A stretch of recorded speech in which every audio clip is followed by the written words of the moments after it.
முஸ்லிம் பெண்கள் மாதவெளி இருக்கும் போது பிரார்த்தனை செய்ய அனுமதிக்கப்படுவதில்லை. ஆனால் உண்மையில் இது நம்மை அழுக்கு அல்லது தகுதியற்றவர்கள் என்று எண்ணுவதால் அல்ல, இஸ்லாமில் நமக்கு மரியாதை இருப்பதால் தான். மாதவெளி இருக்கும் பெண்கள் பிரார்த்தனை மற்றும் விரதத்திலிருந்து விலக்கு பெறுகிறார்கள். இது ஒரு தண்டனை அல்ல, மறுபடியாக நமது உடல்கள் அசுத்தமானவை என்பதாலும் கூட இல்லை. இறைவன் தன் அறிவு வாரியாக நாங்கள் அனுபவிக்கிறோரான பயணத்தை ஏற்கிறார் என்பதால் தான் நபி முகமது ஸல்லல்லாஹு அலைஹி வஸல்லம் கூறினார், அதா மகள்களுக்கு அல்லாஹ் இதை விதித்திருக்கிறார், நோயென சொல்லவில்லை.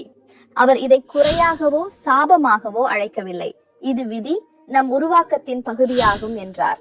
நம் துன்பத்தை கடந்து செல்ல வேண்டும் அல்லது ரத்தமில்லை போல நடிக்க வேண்டும் என்பதற்கு பதிலாக இஸ்லாம் ஓய்வெடுக்க அனுமதி தருகிறது. நாம் தவிவிடப்பட்டவர்கள் அல்ல, நீக்கப்பட்டோம் இல்லை. நம் வழிபாடு மதிப்பை இழக்கவில்லை. நம் துன்பம் ஏற்கப்படுவதால் தான் நமது உடல் வலி ஆன்மீக சுலபத்தால் ஏற்கப்படுகிறது.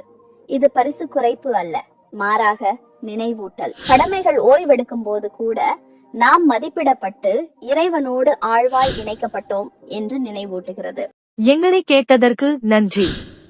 மேலும் இப்படிப்பட்ட ஹலால் உள்ளடக்கங்களுக்கு ஹலால் ஃபீட்ஸ் ஐ பின்தொடருங்கள்.